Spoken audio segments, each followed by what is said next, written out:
Hey, what is up, guys? It is Instant here. Welcome back to the channel, or welcome to the channel. Today, we're just going to be kind of discussing a few. We're not going to go through all of these decks because some of that will be covered in the stream.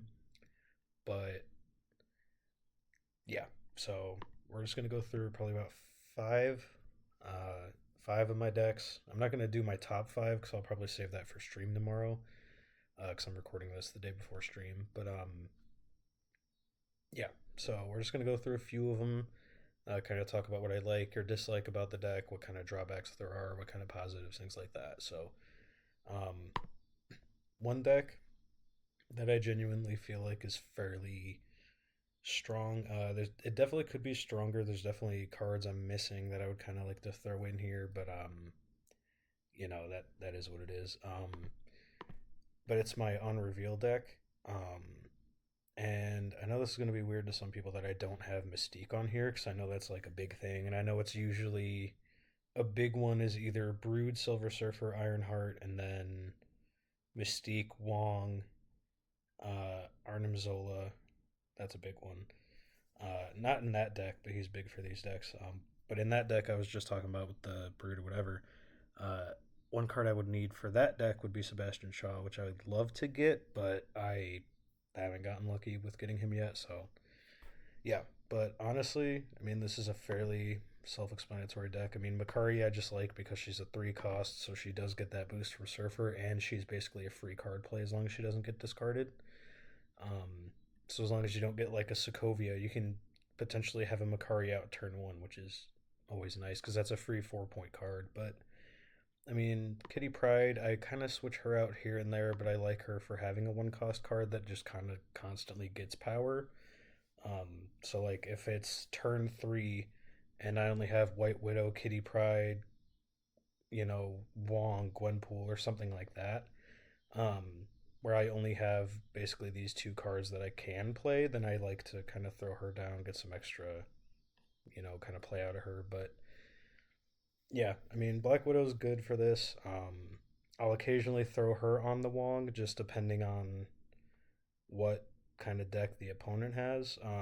Silver Surfer is honestly one of my favorite cards because he's just so easy to kind of use, and I just really like him as a character. And yeah, I got a few variants for him. The only ones I've spent gold on are this Peach Momoko variant because I just love it. Like if you look at the base version, it's just gorgeous. But I mean, I also have the Midnight Sun variant, but I don't know. For me, with Silver Surfer, I like having this silver metallic border with him. So for me, just kind of looks odd with it being the Midnight Suns one. So that's why I usually just run the custom one. But um, yeah, I mean, Ironheart, fairly self explanatory. I mean, giving 3 of your other cards +2 power and having that doubled with Wong. So you're giving 6 cards potentially. I mean, you could get the same cards 2 times in a row, but having that multiple times is huge. And then Surfer, because what I usually try and do is I try and place Wong, Surfer, Ironheart, and Odin. But what I do is I usually go Wong, Ironheart, then Surfer, because then Ironheart gets the benefit from Surfer, and then Odin, and then that's usually fairly decent. But if I don't get Odin by about if I don't get Odin usually by turn 4 or 5, I'll usually put either Black Widow with Wong and then one of these two or both of them. Um, but it just genuinely depends. Sometimes I'll throw Gwenpool on there just depending on if I don't have any of these three.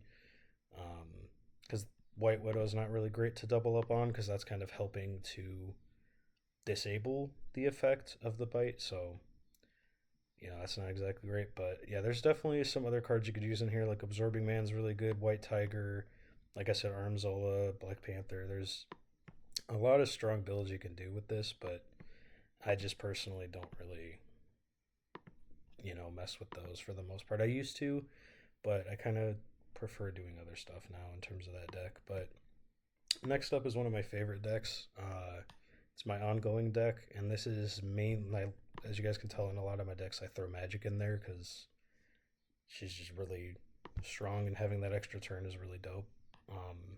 But yeah, I could definitely kind of switch out some of these guys. Like I definitely could switch out Punisher um, for someone else. One that I would love to have for this deck, which would be insanely powerful, would be Living Tribunal.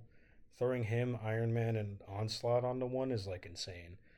And it's also nuts because if you do, I want to try and do this eventually if I get Living Tribunal. I want to try and put Iron Man down somehow, either with like Wave or something like that. Put him down, put Mystique down so that, or not Mystique down, put him down, then put Onslaught down, then put Mystique down in Omega Red, because then you're getting basically quadrupled or sextupled points. So instead of three, you'd be getting either 9 or 12, because I know sometimes the doubling's weird. So you'd be getting +9 or +12 to other spots. So that's insanely powerful. And then obviously with the Iron Man, that's really good too. But yeah, I mean, honestly, Blue Marvel just kind of a good all around card. There's a lot of times I'll skip him for Sarah just because having that lowered cost can sometimes help you get these two down. Um, and either have her copy Onslaught and then buff him, or, copying Punisher is a good option. Like, there's other good options. The only one I really don't use Mystique for is either Blue Marvel or Ant Man. Sometimes I'll use her for Luke Cage, um, but that just genuinely depends. But I mean, other cards I could see really being strong in this deck. I mean, there's not really a bunch that I can think of. Captain America's fine. Like, he's not a bad option. Cerebro's good. I honestly might actually switch Cerebro in for Punisher because I forgot I got Cerebro this season as the free card. Which, by the way, guys, if you are starting to play Marvel Snap, definitely go to the store each season at the beginning of the season. Um, and at the beginning of each season, throughout the season as well, from the start to the end, um, there you can get basically one free card, and it cycles out I think every 12 or 24 hours. Um, I don't know the exact time on that, but it'll be there and it'll switch. So if there is a card like, if you check one day and you're like, oh, I don't want this card, you can wait until the timer runs out, and then you can check, and there will be another card, and maybe it'll be like Living Tribunal or one of the more powerful cards. So that's a really good way to get certain cards as well. So always keep an eye out for that. Dazzler is really good with this too. Darkhawk is okay, but for a 5 cost, he's not worth it in my opinion. Just being honest, Devil Dinosaur's fine, but I usually try and play most of my cards. So for me, in an ongoing deck, he's not really the strongest. Um, he's definitely more of a kind of drawing kind of collector type deck, but we'll get into that eventually. But yeah. Now, the next deck I'm going to talk about is actually, ignore the name right there. This is actually my kind of destruction deck. Um, I mean, it's obviously pretty basic, I mean, Arnim Zola, Venom, Bucky. One thing I recommend for if you're using a destruction deck, do not put Venom on a Bucky. If you want to put Venom on a Winter Soldier, like after Bucky's been destroyed, I would do that. That's worth it. But don't use Venom to destroy Bucky, because if you do and you want to do the Arnim Sola Venom method where you have, like there's methods. The main three I try and kind of make sure get put down in terms of like the end game. Okay, I guess it's four. It's kind of this corner. So these three, and then Nimrod. Because what I ideally do is put Nimrod kind of on his own on the left, and then I put Venom usually in the middle of the right, and then I put Zola with him, and then he attacks the Nimrod, blows him up, destroys him. He gets put onto the two other locations, and then at the other location, you destroy the other one, so you put two more down, and it's basically just free points. So, um, it's really strong, especially if you can have those empty slots, but, you know, that is what it is. Also, I'm not going to rank variants, but this variant is just dope. I love it so much. The art germ variant, like props, dude, uh, amazing. But also this Pandart Studio. Everyone loves the Pandart Studio, and I get it because It's just amazing. But yeah, we're not gonna get into that too much. But how many? Sorry, I'm just also curious how many. Yeah, I got a lot of him. Oh yeah, and then the one from the pass. But yeah, I mean the hood's decent. You could definitely switch hood out. Um, I'm not really. I mean, you could switch him out for like destroyer, but then you are losing a one cost, which it's always nice to have at least one or two one costs in a deck like this. Um, Maw, I would only recommend if it's turn three and you have him and Carnage, um, because then you can kind of destroy him or whatever. Or if you have the location that reduces the card cost by one, I forgot what it's called. I think Elysium. If you have that location, then what you can do is he'll be a two cost and Ebony will be a three cost, and then you can put Venom. You could put down Nova, Maw, and then Venom, and then you can just get a bunch of points like that. But yeah, I mean, for the most part, I'd say this is kind of one of the better destruction decks, at least from what I've seen. There's obviously cards I'm trying to think, but there's obviously cards you could throw in here that might make it a little better. I've seen some people do Jubilee, which is interesting, but for me, I just don't really prefer it. Just because for me, I don't really find it to work all that well, just being honest. So, Killmonger's always nice, honestly. Just make sure you put him down before you put down the demon from Hood, because otherwise you're losing six power, and obviously this isn't the best deck because I don't have Null, and Null is just obviously like the best part of destruction decks, but that is what it is. But next up, we're gonna touch on the quote unquote Thunderbolts deck that I made. This is more so a high evolutionary deck with a couple, thrown in there, especially Taskmaster, because Taskmaster could be just really strong, especially if Misty Knight has given some power to Abomination or Zemo. I usually don't put High Evolutionary down because usually by the time I would put a forecast down on turn five, it's usually Thing. Um, but sometimes it's Abomination if his cost is reduced. But yeah, I mean, if you have High Evolutionary, he's definitely a fun deck to use. He's not the most powerful, I will say that, but it's a fun deck. I mean, I don't really have like complaints about it. Like, it's just kind of a fun, goofy little deck. It gets countered pretty easily. All someone has to do is throw down a Luke Cage, and then basically half of your purpose with this deck is gone. But you know, that's why I should throw an Enchantress on there, but I don't use her. So next up is the Ari deck, which for you guys who I don't know if anyone else calls them that, but Erisham.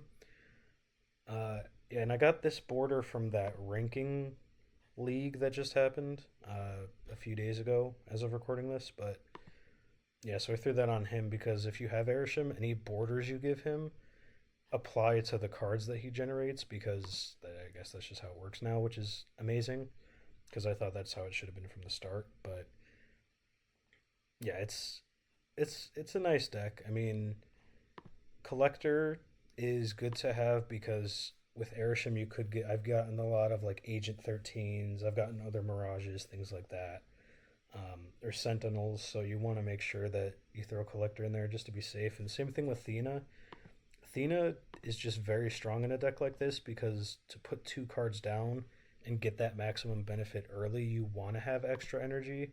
So having Erisham constantly give you +1 max energy each turn, and then having Psylocke, if you use Psylocke at the right time, she can genuinely kind of go crazy. But and then Sarah's obviously there to kind of help with the reduction of cost as well. And then Cersei, I would say, is kind of almost a necessity for an Erisham deck, at least in my opinion, because I've gotten it before. It's very very rare, but I've gotten it to where you can get basically, how do I explain this? With Erisham decks, you can get a bunch of like different cards that don't really synergize well, and they're lower cost, lower power. Like I've gotten wasps before that are 0/1, and I've gotten like Yellow Jacket and things like that, where or like Mantis right here, or like Maria Hill, and it's like those are fine cards, but or like Mbaku, and it's like they're fine, and the same thing with like Sinister, but you're gonna want to switch some of those out, or at least for me, I do. Um, or even with Mysterio, it's pretty strong because you can put Mysterio down and then transport, or not transport, but transform one of his clones into a 3 cost. Um, but yeah, I don't really know what else to really say about that. But yeah, I mean, Quinjet, a lot of this deck is either based off of reducing costs or drawing cards.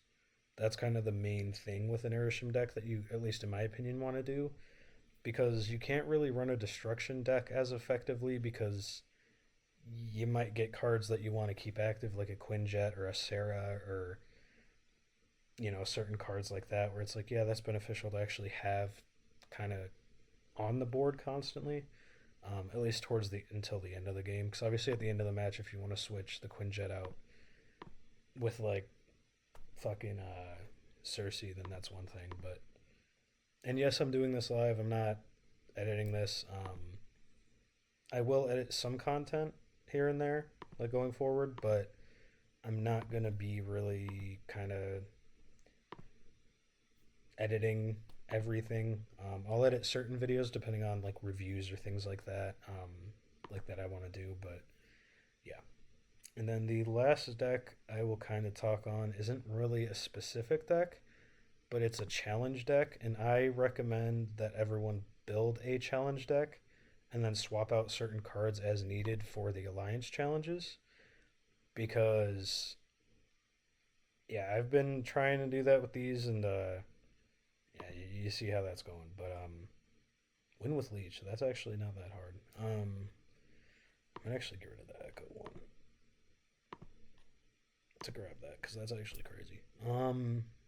Sorry, but I mean, yeah, it's not bad. I mean, I definitely, if you're not in an alliance, I would definitely recommend joining one. I mean, this is my alliance. If you guys want to join that one, we got a few people different here, like a few different people in the alliance. But and normally we get to not even this, so that's not great. But yeah, but yeah, I mean, this it's good to have a challenge deck because, and I'm saying from experience, these end of week things, the credits especially are really nice, but the boosters are really nice because if you're like me and you have variants that you like to use, but you already spent a bunch of your credits leveling up the base version and like a bunch of the boosters, like say if you found a good Wong variant you like, but you don't have, but you spent most of your ability or most of your boosters on the base card and you have it at like epic or even ultra, just boost through it and get that. And now that they have the custom card, you can just do that. And obviously, it's not the same because they don't say like Midnight Suns variant or things like that when you're using the custom card, which I wish this would kind of show up in game, or at least the artists. Because I've seen this one in game before and I didn't know who it was by. So, I definitely would like to see that if possible, but obviously that's just kind of what it is. Yeah, I mean, obviously you can kind of see some of the things with some of these decks. And I'll touch on more of that stuff during stream, but also make sure in the shop to check out these vibranium offers when they roll into the store. I already claimed my 2 free parts. I usually don't pay because I just don't pay for this game really. Um, the only thing I would ever consider being worth it in terms of the paying would be for this, the 30-day gold pass, and it's basically, how do I explain it? There we go. Yeah, so you get what, and this is every time you purchase it. So even if it's about to run out and you renew it, you spend the $5, and at least in my experience, this is what happens. You spend the $5, you get the 300 gold, and then you get 50 gold every day for a month. Um, it's definitely worth it, in my opinion, to buy it once. I don't know if I'd recommend buying it multiple times. That's really just up to what your financials are, um, and how much you play this game and how much you really care about the gold. Um, because for me, if there was a collector's token kind of pass, I would care more about that. Because I mean, there's Shaw there, there's Marvel Boy, there's variants like it's kind of more valuable to me. Whereas the gold, a lot of these variants, like I like the Magic variant and the Nova variant. And I don't really like any of these other variants. And I'm gonna say right now, not a huge fan of the Dan Hip variants, just personally, and it's not me saying they're crap. It's just not really a style I personally vibe with. But teach their own. But yeah, I mean, that's kind of the decks I use, or at least some of them. I'm not gonna buy that. I don't know what I'm doing, but yeah. So if you guys have any kind of recommendations for decks of your own, leave them down in the comments below. If you guys try out any of the decks I've suggested, let me know how they go for you. Um, and I will see you guys in the next video, hopefully. Hopefully, I'll see you guys in the stream, and I will talk to you guys later. Peace.